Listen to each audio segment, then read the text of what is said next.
bonsoir à tous. Désolé, je suis un peu sur le côté, mais voilà. Merci beaucoup d'être là ce soir. On va parler du livre donc, Tolkien et la mémoire de l'Antiquité, qui a paru à la fin de l'été là, aux Belles Lettres.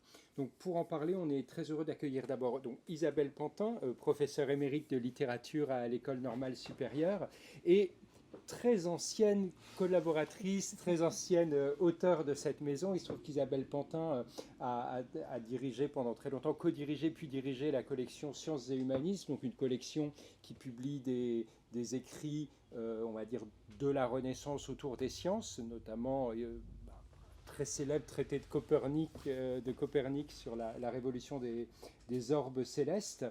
Donc voilà, on se connaissait plus pour des choses un peu différentes, on va dire. Oui. Et puis, il se trouve qu'en 2018, on a créé, en partenariat avec la ville de Versailles, un festival des langues classiques dédié au latin, au grec, au chinois classique. Et on s'est dit, on va chercher un thème pour ce festival chaque année. Et en 2020, il y a une très grosse exposition sur Tolkien à la Bibliothèque nationale de France, Tolkien Voyage en Terre du Milieu, dirigé par Vincent Ferré et Frédéric Manfrin. Et on s'est dit, mais tiens, peut-être qu'on pourrait, dans le prochain festival, interroger la thématique Tolkien et l'Antiquité. Donc, on s'est dit, mais tiens, en fait, Isabelle Pantin a aussi écrit un livre publié chez CNRS Éditions qui s'appelait Tolkien et ses légendes, donc superbe, on va peut-être pouvoir faire quelque chose. Et Vincent Ferré, qu'on avait contacté, nous a dit, ah, mais vous devez absolument contacter aussi Sandra Provini, qui à l'époque était maître de conférence à l'université Rouen-Normandie, qui entre-temps est professeur dans la même université et qui travaille sur la réception de l'Antiquité à la Renaissance et puis dans les littératures de l'imaginaire jusqu'à aujourd'hui. Et nous voilà partis, on se dit très bien, on va faire une rencontre modérée par le journaliste de Télérama Olivier Pascal Mousselard au Festival des langues classiques en 2020. Sauf que, pas de chance, Covid. Donc, qu'à cela ne tienne, finalement, on a reporté un peu, on a quand même fait une rencontre en ligne, filmée en vidéo, qui est disponible sur YouTube. Et on s'est dit que, ma foi, cette thématique était quand même intéressante et qu'il y avait plein de choses à dire sur la mémoire de l'Antiquité et de la littérature antique dans l'œuvre de Tolkien. Et on s'est dit que peut-être même il y avait de quoi en faire un livre. Donc on s'est lancé vaillamment. Et nous voilà 5 ans plus tard, en 2025, avec ce livre. Alors peut-être ma première question, et je vais me tourner vers Sandra, c'est de dire finalement pourquoi... Alors, vous avez soutenu votre habilitation à diriger des recherches, vous avez toutes deux été très occupées, mais pourquoi finalement est-ce que ça a été si compliqué d'écrire ce livre? Pourquoi est-ce que ça a pris tant de temps?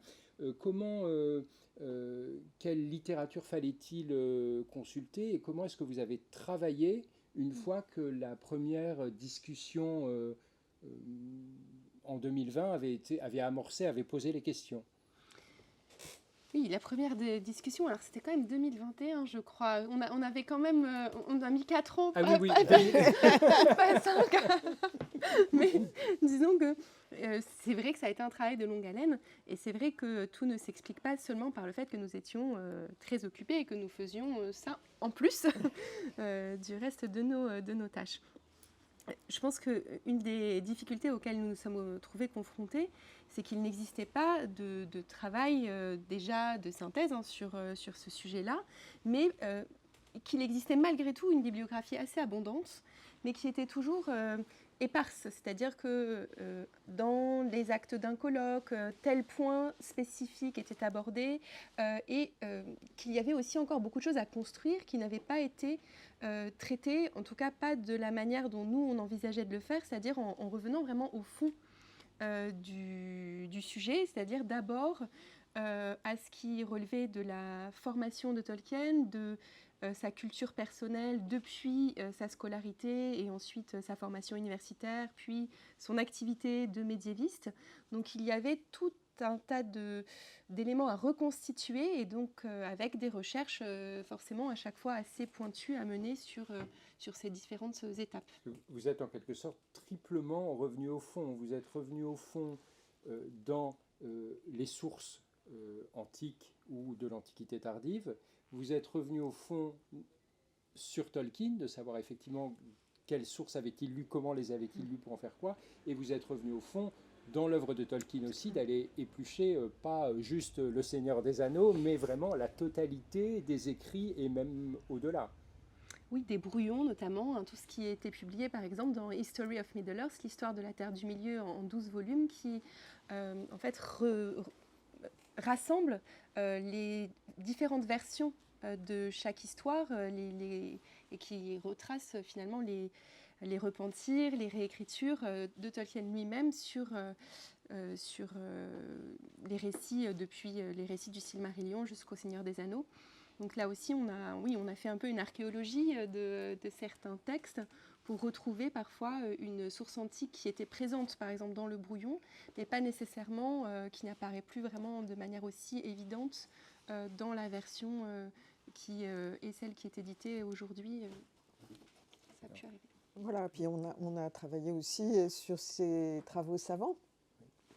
Voilà, parce que ça a été quand même l'occasion, fréquemment pour lui, de rencontrer les textes antiques. Absolument. Donc dans le cadre de sa carrière, où il a enseigné la littérature. Et c'était un linguiste qui travaillait sur les langues les plus anciennes et évidemment les rencontres avec le latin. Il travaillait parfois sur des textes qui avaient été traduits du latin, donc voilà. Oui, donc c'est c'est en fait un compagnonnage continu toute sa vie avec la littérature antique. Antique et classique. Oui. Alors peut-être pour entrer un peu dans le livre, on a tous peut-être quelques premières idées qui nous viennent. Si on pense il y a des rapprochements un peu peut-être évidents. Si on pense à l'anneau de Gigès dans la République de Platon, on se dit oui, les anneaux, enfin il y a 2-3 choses comme ça, l'Atlantide, Numénor. Bon, mais partant des premières choses, est-ce que vous pouvez nous expliquer un peu brièvement le plan du livre et comment vous êtes arrivé à ce plan, en fait, comment vous êtes passé au-delà de la simple constatation de certains parallélismes hypothétiques? Comment vous avez construit votre réflexion?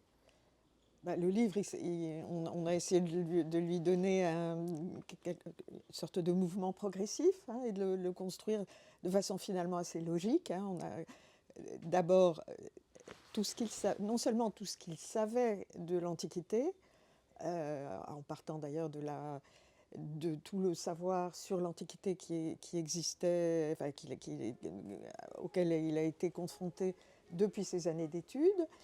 Et puis, non seulement ça, mais les textes, la vision qu'il en avait.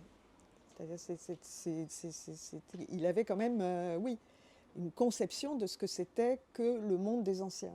Donc ça, on a essayé de le reconstituer dans les premières parties du livre. Et puis après, on est entré dans l'œuvre. Il y a le seul chapitre qu'on ait écrit vraiment à deux mains, parce que la plupart des chapitres, on les a écrits, l'une écrivait une première version, et puis l'autre revenait dessus et apportait des changements. Mais il y en a un qu'on jugeait, où on se sentait parfaitement chez nous, l'une et l'autre. C'est le chapitre central sur l'écriture de la nature et l'écriture de la nature. Voilà, et qui marque un peu le basculement en fait, dans l'analyse de l'œuvre.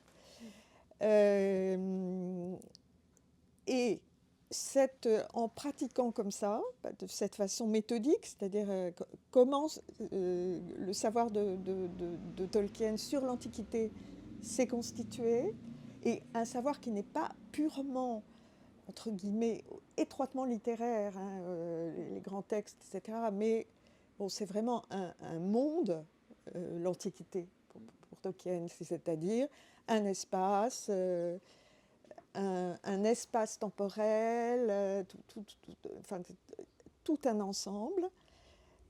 Ça nous a aidés à aussi ne pas regarder l'œuvre de Tolkien de façon myope, en isolant des petits détails, mais en essayant de retrouver le mouvement de la création, de quelque chose qui est pensé comme un ensemble, là aussi. Et c'est là qu'on a réussi à mieux comprendre comment pouvait se faire le va-et-vient de l'un à l'autre.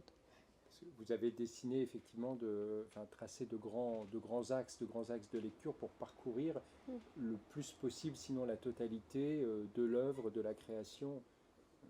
Peut-être Sandra, si vous voulez dire un mot de la troisième partie, enfin deuxième et troisième partie. C'est-à-dire que, oui, comme le disait Isabelle, après, disons que la culture, la conception de l'Antiquité, il y a tout ce qui est ces cadres géographiques, historiques et la nature, donc vraiment quel est le monde dans lequel ont lieu ces récits. Et puis la dernière partie du livre porte sur les formes du récit dans ce cadre inspiré par l'Antiquité.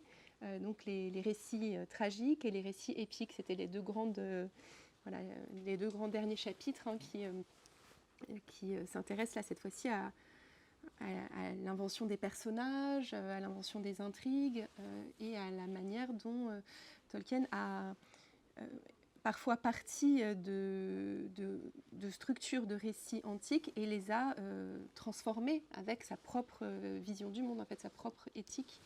Donc c'est là-dessus que nous terminons. Alors, peut-être, dans le titre, on a l'Antiquité, qui est quelque chose qui mérite peut-être en quelque sorte une définition. Pour avancer sur cette définition, je veux dire, on est ici, aux belles lettres, devant les budets grecs et latins. On peut penser avant tout à une Antiquité grecque et latine classique. Or, il se trouve qu'il y a une grande partie, notamment de la première partie, une grande partie de l'Antiquité que Tolkien a fréquentée, qui n'est pas forcément uniquement Homère, les tragiques, etc., mais Tolkien s'est beaucoup intéressé, pour différentes raisons, à l'Antiquité tardive. Et à l'avant-Antiquité, enfin la première Antiquité, c'est-à-dire les premières civilisations telles qu'on peut les pas connaître. seulement grecques et romaines d'ailleurs. Alors, est-ce qu'on peut, parce que Tolkien était médiéviste, professeur de littérature anglo-saxonne, et par ailleurs, Tolkien a grandi, il a vu la conversion de sa maman en 1900 au catholicisme. C'est quelque chose qu'il a vécu. Donc, en fait, il a eu une lecture aussi parfois des textes de l'Antiquité, par son travail, par son contexte familial,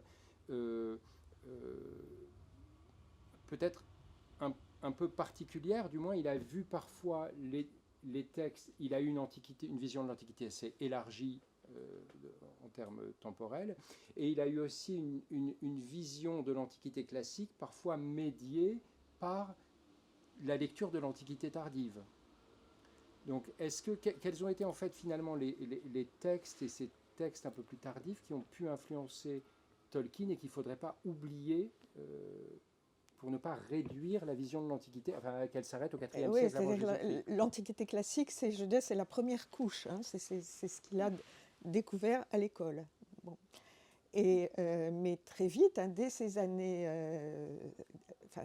d'université, donc notamment à partir du moment, d'une certaine manière, le fait de se diriger vers des études d'anglo-saxons a élargi beaucoup son horizon, mais sans lui faire perdre le contact, au fond, avec ce que nous appelons l'Antiquité. Et donc, effectivement, ce qui l'intéressait, donc, c'était quand même les origines de la littérature et de la langue anglo-saxonne, en remontant le plus haut possible. Hein. Donc, il avait un intérêt notamment pour ce qui s'était passé dans l'Angleterre pré-romaine, hein, donc en remontant très loin. Et aussi, évidemment, ça l'a ouvert à toutes ces sources latines qui, pour nous, sortent un peu de l'Antiquité au sens strict, hein, c'est-à-dire du 5e au 8e siècle, qui permettent de saisir ce qui le passionnait, c'est-à-dire les points de jonction entre l'ancien monde païen le nouveau monde chrétien.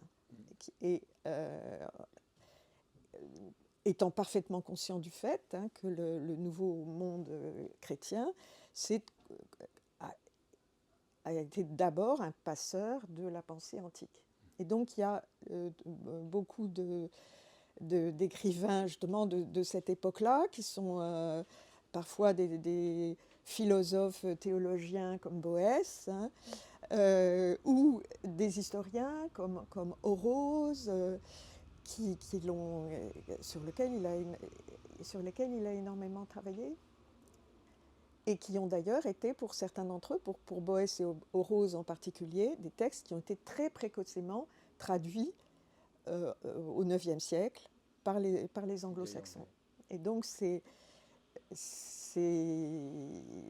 sont ces auteurs qui ont vécu ce qui lui le passionnait, qu'il retrouvait dans le poème Beowulf, c'est-à-dire la cassure et en même temps la passerelle entre deux mondes, le monde antique, païen, et le premier monde médiéval, chrétien.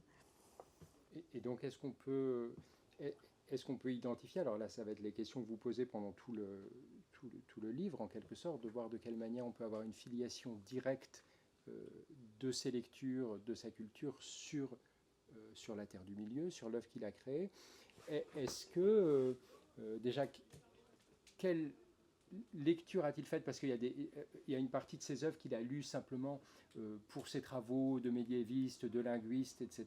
Et quelle partie des œuvres semble peut-être avoir construit quelque chose de plus, à la fois un héritage philosophique, vous évoquez dans le livre des questions comme la providence, par exemple, qui ont pu nourrir son travail, ou un héritage tout simplement plus d'avoir lu Jordanès, par exemple, et que tel ou tel récit de bataille ait pu influencer son écriture de combat. De quelle manière ces œuvres un peu tardives ont pu... Déjà, on est effectivement dans Le Seigneur des Anneaux, on ne voit pas grand-chose directement, parce qu'il a vraiment là, tout est effacé, toutes les traces sont soigneusement gommées. On voit beaucoup plus justement dans les brouillons dont parlait Sandra, et en particulier les deux romans inachevés très étranges, de semi-science-fiction, de voyage à travers le temps qu'il a écrit, dans laquelle il révèle de façon beaucoup plus claire la lecture de ces textes. Mais malgré tout, l'influence, enfin, les grands problèmes philosophiques, théologiques dont vous avez parlé, la question de la providence, la question de la liberté, la question de justement comment concevoir le problème du mal, justement dans un univers perçu comme providentiel. Qui sont les questions qui sont absolument centrales pour Boès, pour Augustin, etc. On les voit posées dans les romans de Tolkien d'une façon qui est assez semblable. Donc et de la même manière, pour les sources historiques, on a de nombreux témoignages, par exemple, que la question des grandes migrations barbares, la question des premiers royaumes gothiques, visigothiques, etc., était quelque chose qui l'intéressait beaucoup et qu'il connaissait de très près. Donc il y a des choses assez diverses à la fois, donc ces récits historiques, des réflexions philosophiques, des éléments de poétique et de construction des récits aussi, des éléments plus des mythes évidemment. Donc c'est un ensemble de savoirs antiques très divers. Voilà, et de problèmes, c'est en particulier le problème politique de comment un empire se constitue et se défait. Et comment est-il possible de concilier justement un grand empire et une forme de fédéralisme qui permet de garder une certaine liberté des peuples. Moi, j'ai lu pas mal, justement, les livres d'histoire romaine qu'il a dû lire, certains qu'il a reçus en prix, etc., qui remarquent, par exemple, des choses tout à fait intéressantes, comme le fait que l'Empire romain donc, a réussi à maintenir une certaine cohésion sur un très très large territoire en n'ayant quasiment aucune police. Bon. Et bien pour un homme vivant au début, dans la première moitié du XXe siècle, avec l'essor des totalitarismes, etc., c'est intéressant. Ça l'interpellait. Oui, oui. Ouais. Alors, peut-être un autre aspect qui a pu aussi, voilà, complètement différent des domaines qu'on vient d'évoquer, il y a l'aspect de la construction d'une géographie et de la construction d'une chronologie. Vous écrivez à la page 120 du livre que, dès le début de son travail de composition, Tolkien a fait s'enchaîner ses contes selon une chronologie qu'il s'est efforcé de rendre précise. Le mode de « il était une fois » ne pouvait plus trouver sa place dans cette création qui s'ordonne selon une cartographie du temps comme selon une cartographie de l'espace. C'est-à-dire que vous faites remarquer que Tolkien a beau avoir cette grande appétence pour les mythes et créer des contes, on n'est pas du tout dans ce registre du conte qui se passe à une période indéterminée, dans un lieu indéterminé. On n'est pas dans le registre du « il était une fois », mais tout est précisément situé dans une chronologie et dans une géographie prédéterminée. Et c'est une chose que vous allez après étudier. Alors, est-ce que finalement, et peut-être Sandra, est-ce que c'est quelque chose de très spécifique à Tolkien dans l'histoire de la littérature de l'imaginaire, finalement est-ce que c'est si rare que ça d'avoir une œuvre comme ça? Alors souvent, on dit que, que toute la fantasy s'est inspirée de Tolkien pour cet aspect, c'est-à-dire l'aspect notamment des cartes géographiques et des appendices historiques. Donc toutes les chronologies qu'on trouve à la fin des romans de fantasy contemporains, et puis toutes ces cartes géographiques. Si on pense par exemple à la carte de Game of Thrones, là, vous avez la carte de Westeros qui est très détaillée et puis qui a même donné lieu à ce générique de la série adapté du livre de George Martin. Alors, Tolkien n'a pas vraiment inventé cette idée d'une carte. Pour la première carte dans la fantasy, ce serait peut-être William Morris avec The Thundering Flood, qui a été publié en 1898. On sait que Morris a été lu. Alors, Tolkien le lisait à ses enfants. Lui-même a été inspiré par certains passages. On en a un petit peu parlé dans le livre aussi. Donc, on peut aussi penser bien sûr à des cartes encore plus anciennes, celles des voyages de Gulliver, celles de l'île au trésor de Stevenson. Donc on a des cartes, et celle de Maurice par exemple dans Thundering Cloud, si vous la voyez, elle ressemble, esthétiquement, il y a des points communs avec la carte, notamment celle de la Terre du Milieu dans Le Seigneur des Anneaux. Mais c'est devenu, après la publication du Seigneur des Anneaux, incontournable comme un marqueur aussi du genre de la fantasy. Parce que dans des exemples... Pardon. Non, c'est juste... mais notamment, alors c'est vrai que la parenté est tout à fait frappante. Simplement, ce qui est assez particulier à Tolkien, s'agissant notamment de la chronologie, c'est la méticulosité et surtout l'utilisation de la chronologie pour faire percevoir des différences entre les civilisations. C'est-à-dire chaque peuple a sa manière de compter le temps. Et ça, c'est difficile de ne pas mettre ça en rapport avec la naissance de l'histoire universelle à la fin de l'Antiquité. Et au fond, comme si Tolkien avait hérité d'une sorte de forme histoire, et dans laquelle en reconstituant le décompte du temps, mais en mettant comme dans ces grands panoramas qu'il y a dans, dans la chronologie de Hopseb, ces grandes tables chronologiques, etc., c'est une manière de ressaisir l'histoire et d'en comprendre la complexité. Et donc ça, la recherche que vous faites, l'hypothèse que vous faites, c'est de voir de quelle manière, en fait, finalement, notamment sur la chronologie, par exemple, son modèle, peut-être pour dresser des chronologies, a pu être peut-être antique, enfin, il a pu être inspiré de ce qu'il a pu lire dans les chroniques antiques, même si, dans l'Antiquité, si on pense à des œuvres de... Je sais pas, je pense aux histoires vraies de Lucien, on n'a pas du tout une telle chronologie. Donc c'est-à-dire qu'il s'est inspiré d'une chose antique qui n'était pas du tout appliquée au domaine de la fiction, à l'époque. Non, non, mais c'est ça qui est assez fascinant. On a l'impression qu'il a une sorte de modèle historique dans la tête parce que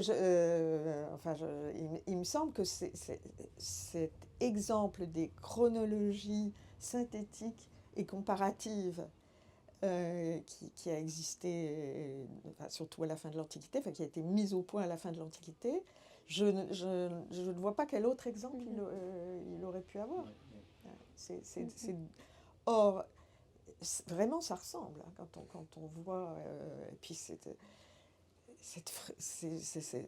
travail de bénédictin qu'il a réalisé, parce que ça ne marchait jamais, il y avait toujours il fallait toujours recommencer le compte, parce que ça s'articulait mal. Oui, vous analysez très bien comment successivement ça indique l'importance qu'il lui accordait. Pour ce qu'on disait sur la géographie, c'est aussi la spécificité, je crois, par rapport au fait... C'est pas seulement d'avoir une carte qui est spécifique, c'est aussi que on peut reconstituer très précisément les lieux dans lesquels passent les personnages dans leurs différents déplacements. Donc il y a aussi une histoire des lieux qui est inscrite dans ces cartes avec une épaisseur temporelle aussi dans l'histoire dans chacun de ces lieux. Chaque lieu a son histoire. Voilà. Et la cartographie, c'est pas simplement un accessoire pour le lecteur, c'est vraiment un des éléments qui donne l'épaisseur au monde. On crée un monde avec son histoire, ses géographies, ses traditions, ses langues. Et ça rappelle l'usage ancien des cartes, c'est-à-dire que la carte, il y a le cas des itinéraires, qui est évidemment une source importante. Et puis la carte est aussi une espèce de réceptacle dans lequel il y a tout un savoir justement toponymique, historique, chronologique, etc., qui permet d'être noté. Et les cartes de travail de Tolkien, on voit que c'est comme ça qu'il fait. C'est-à-dire sa carte finit par être complètement illisible parce qu'elle est surchargée de petites notations. D'informations. Oui. Alors, ce qu'on peut dire, c'est que dans le livre, comme vous l'avez un peu vu, donc après cette première partie qui pose en quelque sorte un peu quelle était la connaissance que Tolkien pouvait avoir de l'Antiquité, le livre procède par touches, après avoir pris toutes les précautions possibles, en disant « Oh là là, attention, il n'y a pas de filiation directe ». Et puis Tolkien, le premier, refusait en fait cette démarche qui consisterait à identifier très précisément tel élément de son œuvre littéraire à un élément ancien. Donc vous essayez parfois des brouillons ou des travaux préparatoires donnent quelques clés, parfois quelques lettres donnent quelques clés, mais le plus souvent, vous devez procéder à une sorte de juxtaposition, de dire, bon ben voilà, alors sur la chronologie, il a dû lire ça, et ça se passait comme ça dans les écrits de l'Antiquité, et puis on note que dans son œuvre, il y a ça, et donc c'est un peu, voilà... Voilà, il y a des choses qui simplement dont on se dit, c'est un héritage, et exactement comment c'est venu... Et voilà, dans quelle mesure c'est un héritage presque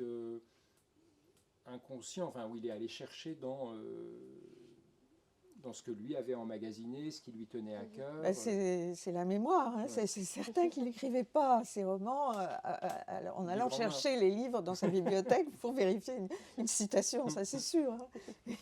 Alors, peut-être pour prendre un exemple de cette mise en parallèle, on a parlé tout à l'heure du chapitre central, comme vous le disiez, important, écrit à quatre mains, sur la description de la nature.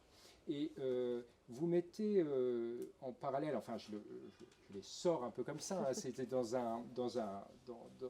l'argumentation du chapitre, mais vous mettez en parallèle une description tirée donc de la Sicile, tirée du rapt de Proserpine, donc Proserpine qui, juste avant d'être ravie par Pluton pour être emportée aux enfers, elle se promène dans une nature charmante, etc. C'est décrit dans le poème de Claudien, enfin dans l'épopée mythologique de Claudien au IVe siècle. Et puis juste après, vous nous donnez une description de l'Itilien dans Le Seigneur des Anneaux, et ben, on va voir. Alors je me permets de lire ça, c'est 2 fois 10 lignes. Donc Claudien, traduction que vous trouvez là. Une plaine arrondie, légèrement renflée, s'élève en pente douce et finit en colline. Des sources jaillissant d'une roche vive, poreuse, viennent lécher en ruisseaux vagabonds le gazon couvert de rosée.